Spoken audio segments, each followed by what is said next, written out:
Por vezes, enxergamos, mas não vemos. Escutamos, mas não ouvimos. E repetindo, e repetindo, e repetindo. Não pensamos, só agimos e deixamos de sentir. Mentalcast. Pense nisso.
Saudações! Bem-vindos a mais um episódio do nosso Mentalcast. Meu nome é Luiz Geraldo Benetton, sou médico psiquiatra, analista junguiano e pós-graduado em Medicina do Trabalho. Estamos recebendo a visita de uma amiga, de uma colega, que é a doutora Débora Miriam Rabi Glina. A doutora Débora é psicóloga especializada em ergonomia, doutora em psicologia social e pós-doutora em medicina. Doutora Débora, muito obrigado por ter aceito o nosso convite e tenho certeza que nosso episódio hoje vai ficar triplamente enriquecido. Obrigada pelo convite, Luiz Benetton. Foi muito. Agradeço bastante o seu convite e a oportunidade de estar aqui com você para a gente trazer mais conhecimento, mais reflexões para as pessoas. É isso aí. Débora, eu convidei você para você escolher o seu tema e você escolheu o tema chamado Prevenção do Estresse no Trabalho. Eu vou fazendo umas perguntinhas para ir conduzindo a conversa, tá bom? Ok. Vamos lá. Vamos começar pelo básico, Débora, doutora Débora. O que é estresse no trabalho? Eu vou pedir para o Oscar colocar para mim uma tela para eu poder explicar isso de uma forma bem visual. Ótimo. Tá, então essa é a primeira folha, mas é a segunda que eu quero, isso.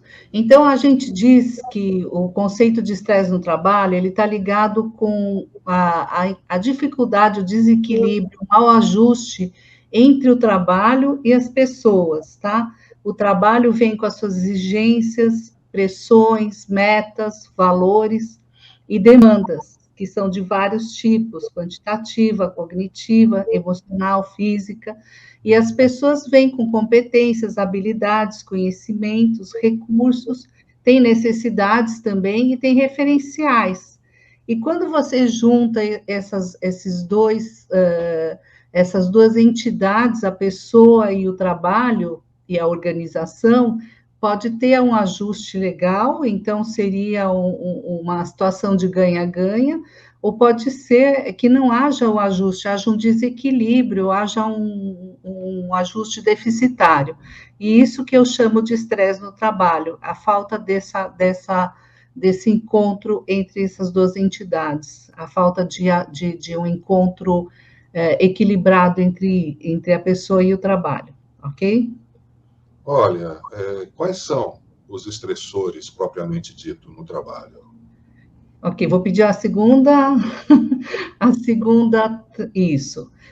Antes de falar propriamente dos estressores, eu vou explicar um pouco esse diagrama para vocês, que é o seguinte: a gente tem os estímulos, né? A gente tem a resposta e a gente tem a consequência. Os estímulos, no caso, são os estressores. O que são os estressores? Eles são aspectos, tanto do trabalho como da empresa, que têm um potencial de causar danos à saúde, tá? Isso está ligado com aspectos da pessoa, quanto eles vão causar dano ou não, e também com questões como repetição, duração e intensidade dos estressores. E é importante falar também aqui que esses estressores, eles podem se juntar numa questão sinérgica ou aditiva. Quer dizer que um estressor como ruído, juntando com um ritmo de trabalho muito intenso, eu vou potencializar os dois, entendeu? E o que vai fazer com que esse potencial aconteça ou não? Vai ser basicamente a forma de funcionar da pessoa, ou seja, o quanto ela é vulnerável e o quanto ela é resiliente, entende? Isso está ligado com os referenciais dela, as formas como ela funciona. E como consequência do estresse, a gente então vai ter a possibilidade de desenvolvimento aí de transtornos mentais relacionados ao trabalho e também de transtornos psicossomáticos de vários tipos, tá? Então, isso com relação aos estressores, o que é estressor, né? E os tipos são as condições de trabalho e os fatores psicossociais. Tá certo. Agora, na sua experiência, como é que está a frequência com que aparece isso no mundo do trabalho? Está pior depois da pandemia. Está pior em todos os sentidos, né? Muitas pessoas acharam que com o trabalho home office, né, trabalho em casa, essas coisas iam diminuir, mas o que a gente verificou na prática é que vem aumentando os transtornos de todos os tipos E também os próprios estressores estão aumentando.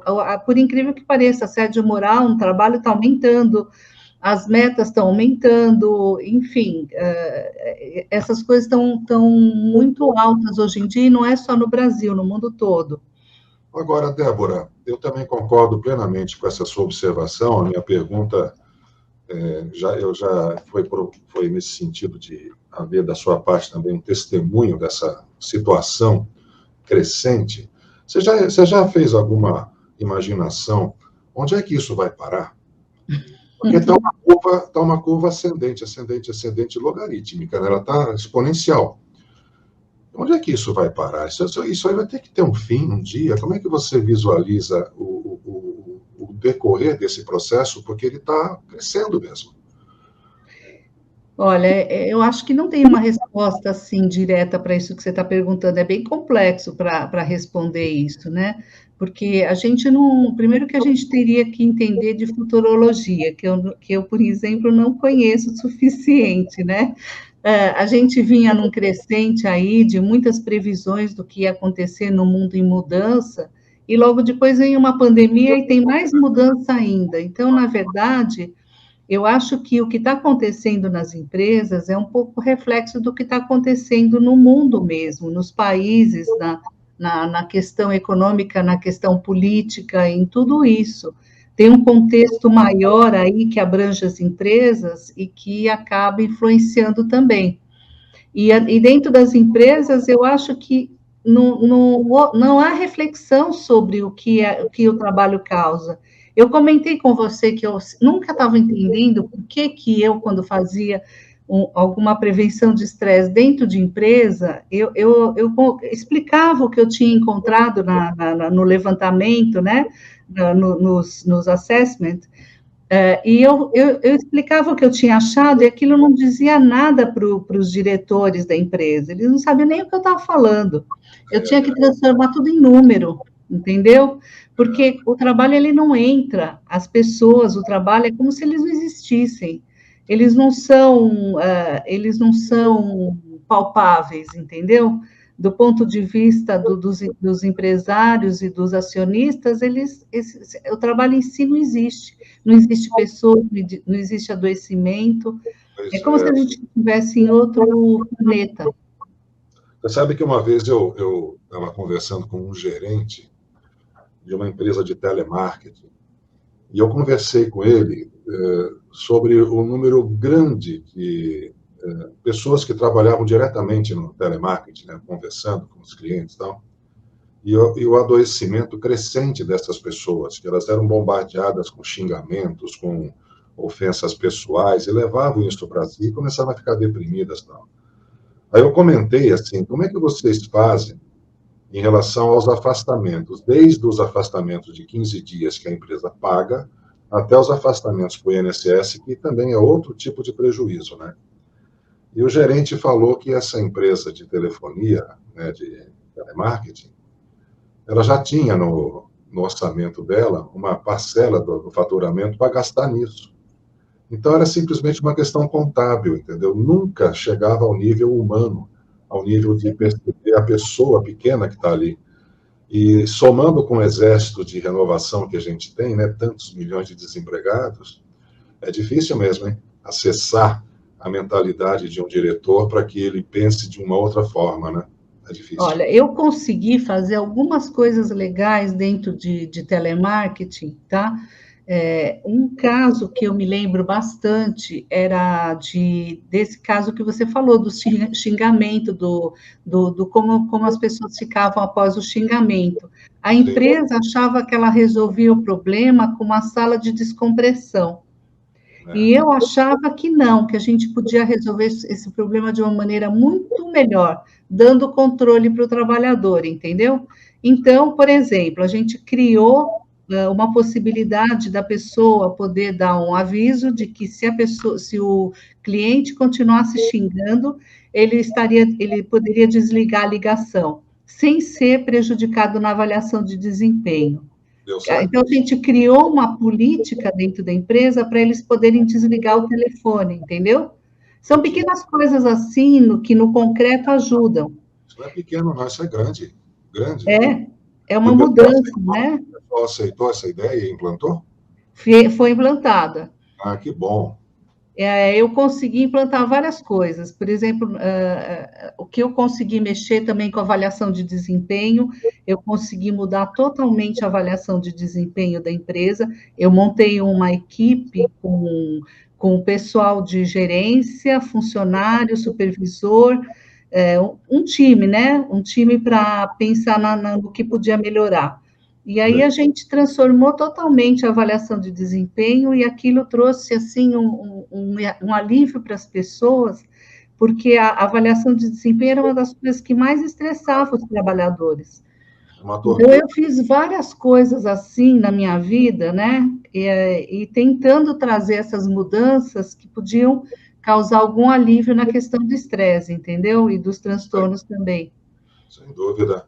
Agora, se a gente pensar em termos de prevenção, Débora, o que que você já elaborou, o que que você tem a dizer para nós? Por que que é importante pensar em termos de prevenção?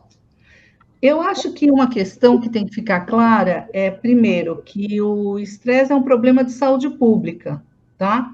E eu falo saúde pública porque ele atinge pessoas de vários níveis hierárquicos, de vários tipos de empresa, ele não escolhe quem ele vai atingir, entendeu? Então, por isso que ele se torna um problema de saúde pública e precursor de uma série de doenças que a gente encontra nos afastamentos, depressão, transtornos de ansiedade, o estresse pós-traumático, o transtorno de adaptação e tantos outros, né? O burnout, que hoje já virou reconhecido pela OMS, né? Então, isso é um problema de saúde pública. E ele tem um impacto, como a gente viu, tanto nos indivíduos, não só por doenças, mas também por vários problemas que atingem outras esferas da vida dele, não só o trabalho, né? E também ele tem um impacto forte nas organizações, né? Eu me pergunto, e você vai achar estranha a minha pergunta, como elas conseguem ganhar dinheiro com esse pouco caso com o trabalhador? Eu nunca entendi isso. Ai, ai. Olha, se for para ensaiar uma resposta, fazendo uma troca de experiências aqui, entra um pouco nisso que eu acabei de citar como exemplo daquela companhia de telefonia, que simplesmente já colocava como despesa esse gasto com pessoas adoecidas, mais o exército de reposição que existe, principalmente em telemarketing, que a rotatividade costuma ser muito alta. Então, assim, ganha-se dinheiro porque as pessoas acabaram, por questões culturais, as pessoas que eu falo, os trabalhadores comuns, também se deixando objetalizar na vida. E aí fica fácil ser um objeto do processo produtivo de uma empresa. Essa é uma visão que eu tenho, entendeu? As pessoas não estão também defendendo a própria pessoalidade. Não tem culpa aí, não é que a culpa é do trabalhador ou a culpa é do empresário. Existe todo um sistema. Só que aquela pergunta que eu fiz anteriormente, onde que isso vai dar, é já no sentido de farejar que não vai dar para continuar assim. Alguma Não, coisa... então, você diz que ele já prevê no orçamento essas despesas, mas eu estou falando de mais coisa do que isso. Vamos pegar o próprio caso do teleatendimento. Quantas pessoas que você fala no telefone, no teleatendimento, que te atendem direito, que resolvem teu problema? Muito poucas. Então, isso faz com que as pessoas tenham que ligar mais vezes, mais queixa. Então, na empresa, por exemplo, quanto produto defeituoso, quantos problemas causados por ineficiência dos funcionários e pelo estresse dos funcionários que acontecem, né? Problemas de avaliação, problemas de desempenho, problemas de produtividade. E quando você põe isso na ponta do lápis, isso é muito grande, não é uma dotação orçamentária de uma despesa com processo, com essas coisas, é muito mais do que isso. A empresa só para finalizar, a empresa está perdendo dinheiro, assim, pelo menos 1/3 a 2/3 de dinheiro que ela poderia estar ganhando. Naquela época que eu atendia bastante pessoas de teleatendimento, uma das pessoas que eu atendi com um pouquinho mais assim de visão das coisas, ela falava assim que 60% do trabalho dela é em vão. 60% do trabalho dela durante o dia ali trabalhando, tentando cobrar ou vender, é em vão. E aí eu comentei isso com o gerente, eu falei, você sabe disso, né? Que o despreparo para vender ou para cobrar está deixando vocês deixando de ganhar, né? Aí a resposta dele foi assim, mas a gente ganha tanto dinheiro, mas tanto dinheiro, que o que a gente está deixando de ganhar não faz falta. Meu Deus, não dá para conversar mais, entendeu? Porque a pessoa sabe que está deixando de ganhar, que é uma fortuna, que poderia redundar em tantas coisas. Existe um desprezo, né? Um desprezo. Sim. Inclusive, se você conhecer as políticas deles de treinamento, quanto tempo essa pessoa é preparada para o que ela faz? E outra, se você conhecesse como que é dentro do teleatendimento, eu estou te falando isso porque eu fiz não só consultoria em teleatendimento, mas eu participei de um grupo de trabalho que fazia uma vigilância sanitária nos teleatendimentos todos de São Paulo. Olha, Nós fomos em todos, nós fizemos um baita trabalho com teleatendimento, inclusive fazendo grupo com os trabalhadores lá dentro, sabe? Uma vigilância em todos os aspectos. Então, por isso que eu estou te falando, se você conhecesse quanto tempo que eles são preparados para fazer o que eles fazem, não é só isso. Dentro do teleatendimento, uma pessoa de um determinado setor, ela tem direito a responder 2 perguntas, o resto tem que ser passado para um outro setor, eles não têm autonomia nenhuma para fazer nada. Entendeu? É um terror, é uma coisa extremamente perversa, entendeu? agora, me fala uma coisa, Débora. Se a gente pensar em termos de prevenção, né? Existem programas de prevenção. Deve, né, assim, cada empresa, cada setor. Que crítica você faria a esses pensamentos de prevenção do estresse? Sim, eu vou te falar, principalmente, eu penso tudo isso que eu vou te falar, mas eu achei interessante que teve um autor internacional que ele fez uma avaliação de todos os programas de treinamento que foram publicados das empresas no mundo inteiro. E ele fala o seguinte, primeiro, são reativos, tá? Então, assim, eles não tentam prevenir o estresse, eles tentam atacar as consequências, não a causa, entendeu? Outra coisa, eles têm um foco no indivíduo e não na organização, como se tudo fosse culpa do indivíduo, problema dele, coisa e tal. Então, o foco é todo no indivíduo. É a sala de descompressão, não é melhorar as normas, a organização do trabalho, entendeu? Ele fala o seguinte, normalmente, eles não têm diagnóstico inicial, e nem avaliação dos resultados. Então, acaba sendo uma coisa genérica, que a pessoa que pega e repete alguma fórmula que alguém fez, e sem nenhuma fundamentação, sem base em evidência, não avalia se deu resultado ou não, não faz custo-benefício, entendeu? É assim, muito triste isso, sabe? Um desperdício total de tempo e dinheiro aí. Meu Deus, que pena, hein? Agora, nesse artigo aí que ele fez essa revisão, ele achou também algumas ações não reativas, mas de fato preventivas? Eu já achei algumas publicações que elas mostram, mas elas são assim, ações não do... Eu acho que eu sou um pouco ambiciosa, sabe, Benetton? Quando eu vou fazer alguma coisa, eu penso no que eu posso, quanto eu posso de resolver dos problemas que eu encontro, sabe? Então, assim, por exemplo, vamos supor, eu encontro 300 coisas, aí eu estabeleço uma prioridade, vamos dizer assim, qual é o problema que se eu mexer com ele, eu vou ter mais resultado imediato para as pessoas. Então, esse vai ser o meu escolhido para começar, mas eu estou começando, porque eu sei que tem muito mais coisa para mexer ali. Então, o que acontece é que esses estudos que eu vi, eles são muito pontuais, assim, eles são muito bons, mas eles pegam coisas pequenas, não é essa ambição que eu tinha, né, nos trabalhos, que sempre foi muito grande, né, tentando fazer uma coisa mais abrangente.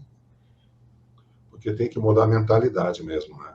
Sim, E porque também a gente aqui é muito ambicioso mesmo em relação ao que o pessoal lá fora faz. Eles fazem coisas pequenas.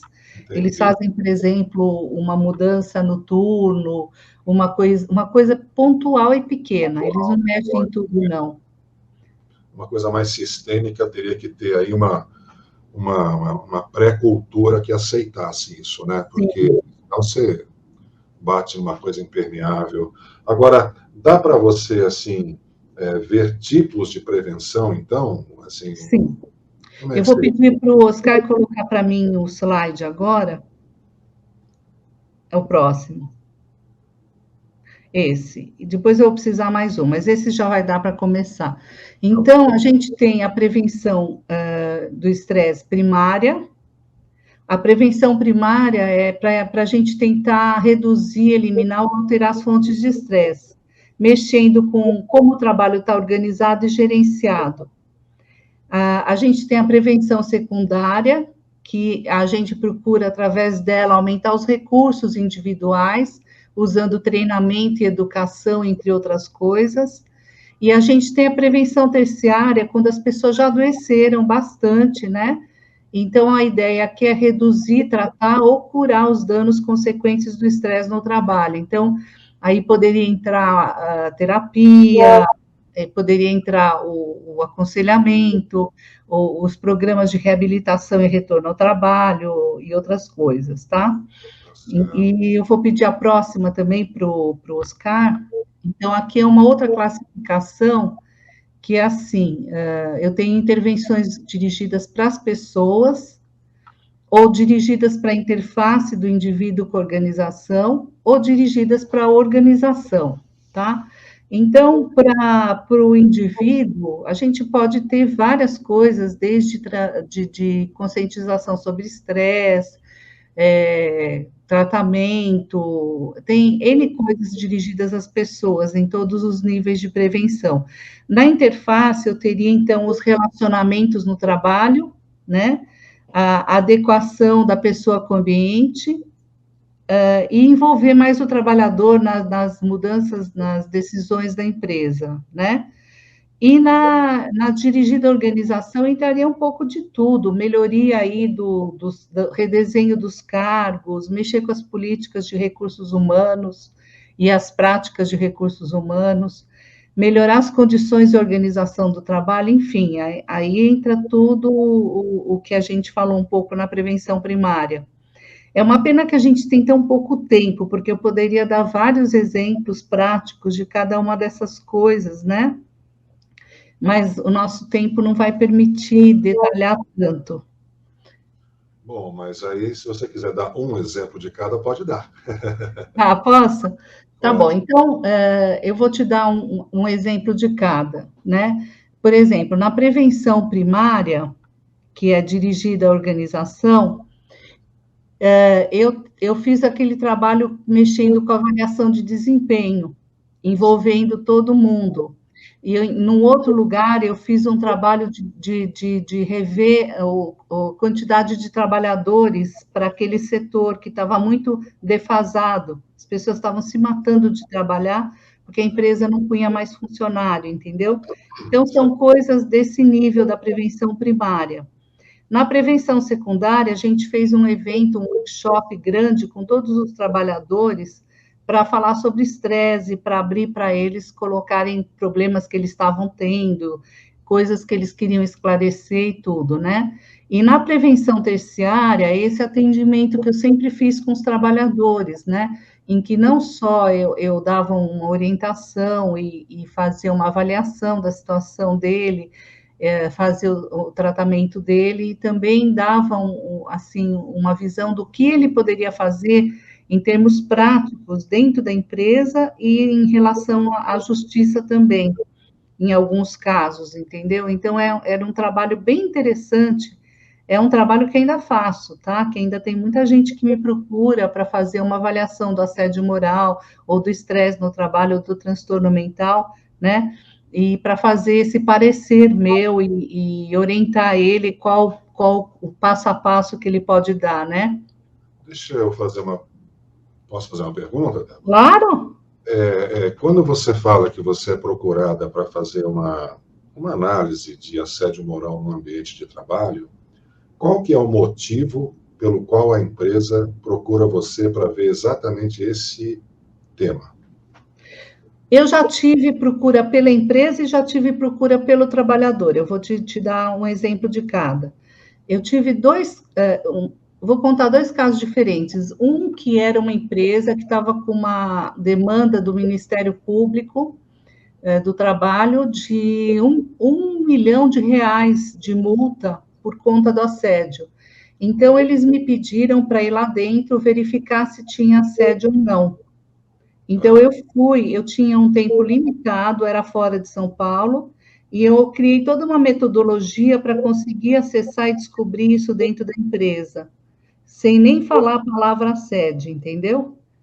É um sistema bem interessante que eu desenvolvi, que eu consegui responder para a empresa, e eu fui bem clara. Se eu ver que tem assédio, eu vou falar, eu vou colocar no meu relatório o que eu vi. Eu não vou mentir por vocês. Vocês topam nessas condições? Sim. E um outro caso que foi em relação a uma faculdade que estava sendo também demandada por uma funcionária, uma professora. Então, eu fui chamada tanto pelo lado da empresa, nesse caso foi pelo lado da empresa também, mas eu já tive pelo lado do funcionário várias vezes também, você entendeu? Tanto das pessoas que vão precisar desses relatórios para o INSS, para ajudar o médico do trabalho, como para aquelas que vão levar isso na justiça, entendeu? Certo. E também tive de advogado para fazer assistente técnica, em caso, por exemplo, analisar o que o perito fez e dizer se aquilo estava adequado ou não, sim, e fazer quesitos e tudo isso, né? Então, eu já fiz de todos os lados nessa questão, até para ver como seria as diferenças, o que se pode fazer ou não, e criar metodologia mesmo para ver isso. Por exemplo, o médico do trabalho que eu analisei na perícia, ele foi lá e ele pegou e analisou as condições de trabalho da trabalhadora, só que era uma questão de assédio, não tinha nada a ver com condição de trabalho. Entendi. Além do que, ele foi analisando o lugar que ela não ficava. Ela trabalhava fora o dia inteiro, né? E ele analisou dentro do setor. Quer dizer, quando eu vejo uma perícia dessa, eu tenho que ir contra totalmente, porque não tem cabimento, você entendeu? Tá certo. Agora, uma curiosidade, quando você deu a devolutiva para as empresas, constatando a presença do assédio, eles tomaram algumas providências, ou você ainda coordenou alguma mudança de comportamento? Me conta um pouco mais da experiência. Olha, quando eu sou chamada para fazer consultoria, é uma coisa, aí eles me ouvem e fazem mudanças. Quando eu sou chamada para fazer assistente técnica, aí eles só querem saber o resultado, que se tinha ou não tinha. E se eles não gostarem do que eu escrevi, eles não colocam no processo e acabou, entendeu? Mas no primeiro caso, uma consultoria sobre assédio moral, e que você constata assédio moral, qual que é a perspectiva de haver uma mudança de comportamento, de cultura, de relacionamento dentro da empresa a partir de uma orientação? Não, isso pode acontecer quando a gente está falando de assédio moral interpessoal. Sim. Você pode fazer um trabalho com gerente, você pode criar uma política anti-assédio moral, você pode criar vários dispositivos ali dentro para diminuir essa questão, né? Mas quando eu estou falando de assédio moral organizacional, aí a coisa pega. Aí é outro negócio, é outra dimensão, né? Porque aí está envolvido nas próprias formas de funcionamento da empresa. Por exemplo, tem uma empresa que eu fui fazer uma avaliação, que cada setor tinha lá, logo a primeira coisa que você olhava eram as metas. O que acontecia? Eram metas absolutamente impossíveis de atingir. Certo. Você entendeu? Então, para atingir elas, e eles ainda aliavam uma política de salário muito interessante, porque é aquela coisa para você ter capataz e não gerente, entendeu? Então, eles colocavam um salário do gerente pelo menos 20 vezes mais do que o do trabalhador. Então, esse gerente estaria disposto a fazer qualquer coisa para obter a meta. Entendi. Inclusive assediar. Inclusive, talvez até principalmente, né? O abuso. Então, uma das práticas que eles faziam, né? Quem não atingia a meta tinha que fazer a dancinha da garrafa lá. Sabe qual é? Eu sei. É famoso no meio do trabalho esse tipo de empresa. É humilhação pública, né? Inclusive também tem humilhação de colocar não é bem um placar, né? É uma classificação das pessoas da melhor para pior, entendeu? E quem fica como pior é mal visto e tudo isso, né? Então, quando ele é organizacional, é mais difícil de mexer, porque você vai ter que mexer com a organização do trabalho, eles não querem. Olha, o nosso trabalho é meio brancaleônico, não? É meio... Sim. Uma coisa assim difícil de... Mas se a gente não fizer um esforço para tentar mudar, por isso que a minha pergunta é onde isso vai acabar se não houver um contrafluxo, alguns vetores contra isso, né? Sim. Doutora Débora, quais as etapas de uma construção de um programa de prevenção? Aí vou pedir novamente a transparência e o slide, né? Transparência é antigo, né? Mais um para frente. Isso. Então, aqui eu acho que isso é muito interessante, né? Eu não começo nenhum tipo de trabalho de prevenção sem fazer um diagnóstico, tá? E nesse diagnóstico eu vou levantar uma série de coisas. É como análise da demanda da ergonomia, tá? Bem parecido. Eu vou levantar os indicadores, eu vou levantar quais são os setores que têm mais risco, eu vou levantar quem são as pessoas-chave, eu vou tentar obter o apoio de todo mundo, inclusive da gerência superior. É uma etapa diagnóstica realmente para conseguir detectar o que está acontecendo e por quê e onde, né? Aí a gente vai para a segunda etapa, que é o desenho e implementação.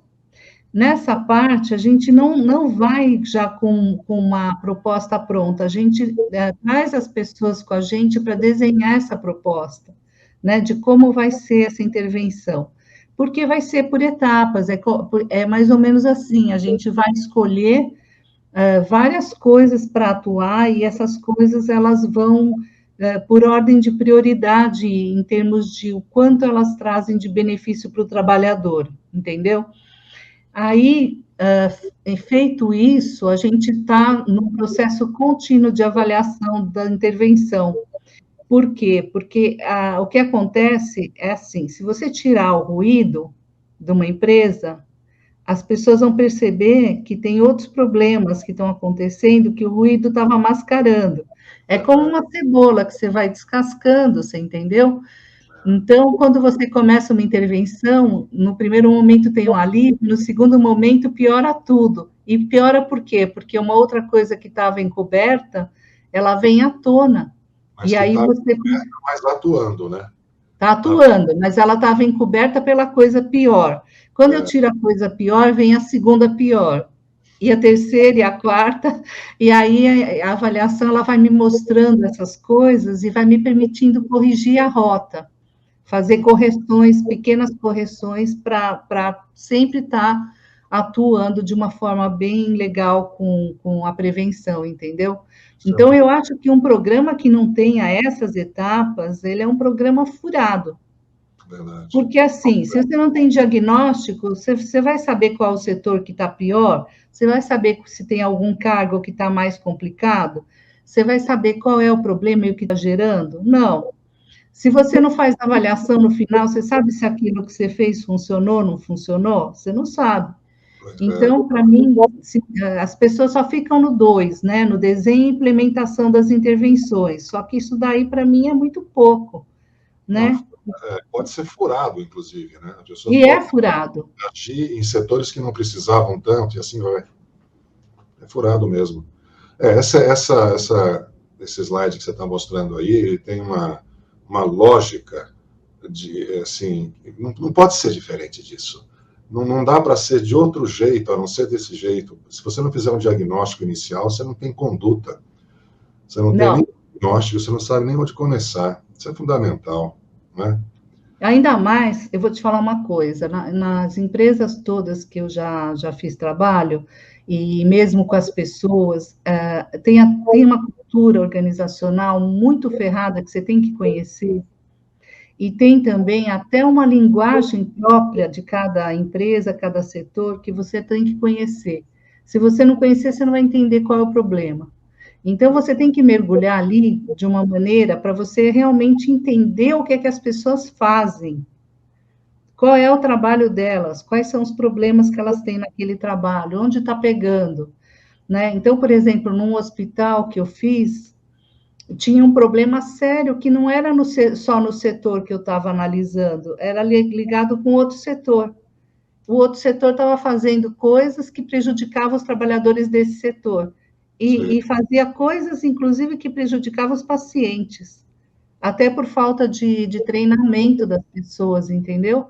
Entendi. Então, quando você vai descobrindo as coisas e mostrando onde estão os problemas e cria a possibilidade de diálogo e de resolver aqueles problemas, nossa, é bem interessante o resultado, né? Eu trabalho muito com grupo, sabe, Luiz? Uhum. Benetton, eu trabalho muito com grupo de reflexão, que é uma metodologia que a gente desenvolveu e publicou, com Ótimo. grupo focal também. Eu faço entrevista, muitas entrevistas dentro da empresa, então é um trabalho assim bem forte mesmo para entender a fundo o que está acontecendo. Eu faço observação no setor, fico observando o trabalho das pessoas e os problemas que acontecem, e é muito interessante. Não, sem dúvida. O grande desafio é que a mudança cultural ela demanda um tempo aí de um ano e meio, até 2 anos, né, de implantação de uma mudança de cultura. Então, se não houver um bate-estaca ali, reuniões semanais, quinzenais, assim, uma insistência, porque, por exemplo, campanha eu não acredito em campanha. Faz uma campanha para ensinar todo mundo a escovar o dente e depois vai embora. Não é assim.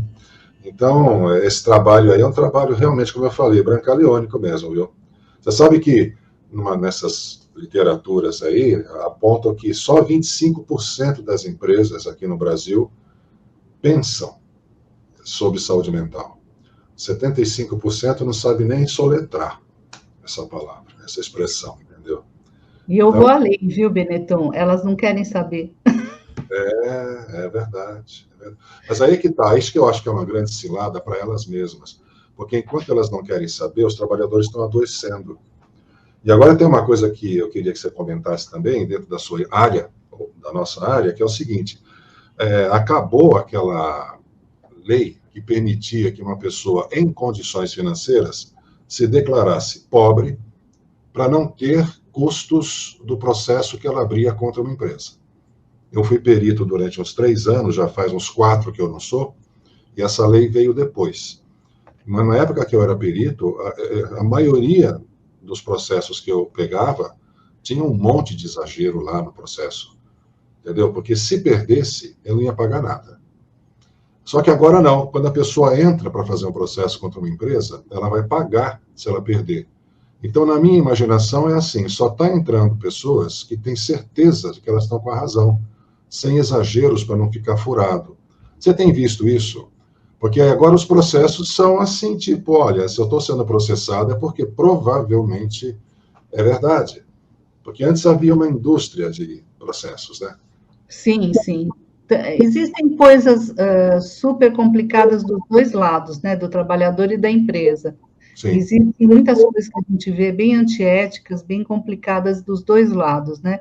Mas isso que você fala é razão, você tem razão, porque se vai ter que pagar, isso tem que sair do bolso de alguém, né? E a pessoa ela vai ter menos vontade de entrar com o processo, e tem um outro detalhe importante. Você ir para um processo desses e não ter um assistente técnico é muito complicado. Sim. Porque os peritos, a gente sabe que tem peritos bons e tem uns que não são nem um pouco, né? E aí você precisa ter alguém que vai olhar isso e vai te defender tecnicamente desse problema, entende? Isso também tem um custo, Você entendeu? Então, você não paga só as custas do processo, mas você paga também o perito. Então, E o assistente técnico também, né? Por um lado, isso inibe que a pessoa não queira ter esse custo, porque às vezes ela não tem mesmo essa reserva, mas também, por outro lado, seleciona que quem entra em processo entrou para ganhar mesmo, entrou porque é uma coisa que não tem. Ela não ia se defender ou atacar, melhor dizendo, gastar um dinheiro se ela não tivesse uma razão intrínseca. Não tem como dar um golpe agora, entendeu? Mas o importante é saber provar, né? Conseguir provar. Sim. O assédio é mais difícil de provar, mas as outras coisas talvez não. Em termos assim, eu tive uma vez, na época que eu era perito, um menino que começou a trabalhar na FEBEM, e no primeiro dia que ele foi trabalhar teve uma rebelião, e ele foi chamado para entrar no pátio para bater nos meninos. Só que esse menino que foi recém-contratado, ele era 1,60 m, magrinho, e estudava mecatrônica. Ele não tinha o menor perfil para trabalhar na FEBEM, Nossa. né? E ele surtou, ele saiu dali surtando, e eu não tive dúvida alguma em colocar nexo causal primário ali, entendeu? Tipo assim, errou quem contratou, porque ele não tinha perfil nenhum para ser um menino de monitor de pátio, daqueles garotos lá do FEBEM, né, que são infelizes, que tem toda uma compreensão em cima, né, mas tem toda uma violência, né, o tempo todo, né. Então, assim, dá para provar algumas coisas, outras não dá, não. Mas tem, por exemplo, no assédio moral que a gente está falando, como é que prova isso? Então, uma das coisas que eu faço é orientar as pessoas para elas começarem a coletar prova, entendeu? E existem coisas que são aceitas como prova hoje em dia. E que a gente tem que orientar eles a fazer esse levantamento das coisas, porque o problema é que a pessoa, quando começa o assédio, ela não sabe o que está acontecendo. Até ela se tocar que ela está sendo assediada, leva um tempo, e ela perde um monte de prova que ela podia ter. É verdade. Você entendeu? É verdade. Essa orientação é fundamental, porque hoje em dia, para a sua defesa, é aceito que você grave uma conversa. Sim. Ou filme, né? Para sua defesa. Você não está atacando, você está se defendendo, né? Mas não é só isso, você pode usar os e-mails que são mandados, o WhatsApp. Documento, né? Tudo que você receber, você vai juntando. E aí eu ensino as pessoas a fazer o diário do assédio, entendeu? Que é um negócio que geralmente os juízes aceitam. Diário do assédio, ótima ideia, tem que divulgar essa ideia aí, viu? Então, é isso que eu falo para você, que é esse tipo de trabalho que eu faço com as pessoas, entende? Certo. Porque elas, inclusive eu fiz uma coisa que é muito interessante, eu peguei um caso que era uma diretora de uma empresa que estava sendo assediada. Olha que louco! Ela estava sendo assediada, sabe por quê? Porque ela descobriu um roubo por parte de um superior dela, de grandes proporções, entendeu? E ela meio que, como eles falam em inglês, whistleblow, que é assoprar o apito, né? Ela botou a boca no mundo do problema, e aí eles resolveram virar um negócio contra ela e dizer que ela assediava os funcionários dela para poder mandar ela embora. E quando ela veio para mim, ela veio assim super fragilizada, super mal, entendeu? E eu tive que fazer todo um trabalho com ela, porque ela ia ter uma reunião que ela poderia ser demitida nessa reunião. Então, para preparar ela para a reunião, até o que eles iam falar, o que ela ia responder, como ela podia negociar um pacote de saída da empresa, pacote de benefícios, entendeu? Então, tudo isso foi preparado com ela, no ponto de, inclusive, se ela tivesse dúvida do que falar, ela correr no banheiro e me ligar na hora, entendeu? Tá certo. Mas funciona. Tá certo. Ela conseguiu, ela saiu por cima lá da empresa, mesmo estando super fragilizada, mas porque ela foi bem treinada, entendeu? Mas é impressionante como o assédio ele consegue fragilizar as pessoas, né? É um veneno que entra na alma, né? Impressionante isso. Porque a pessoa ela fica duvidando de si mesma, entende? Ela consegue voltar para si, né? Uma coisa horrorosa isso. Débora, o papo está maravilhoso e o tempo está passando mesmo. Tá. Acho que a gente cumpriu aqui uma missão gostosa de trazer ideias, trazer experiências para o nosso programa aqui. Sou muito, muito grato a toda a sua disponibilidade, a toda a sua exposição franca, transparente. E acho que a gente vai marcar outros papos no futuro, hein?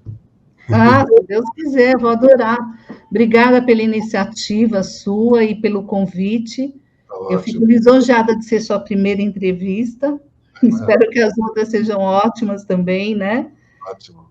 Muito bom. E tem que continuar tentando trazer conhecimento para as pessoas, para elas poderem se defender nesse mundo de selva de pedra aí que a gente está vivendo, né? Pedra, né? Tá certíssimo. Muito obrigado, gente. Obrigado pela audição aí. Obrigado, Débora. A gente vai se despedindo. Até mais, pessoal. Muito obrigado.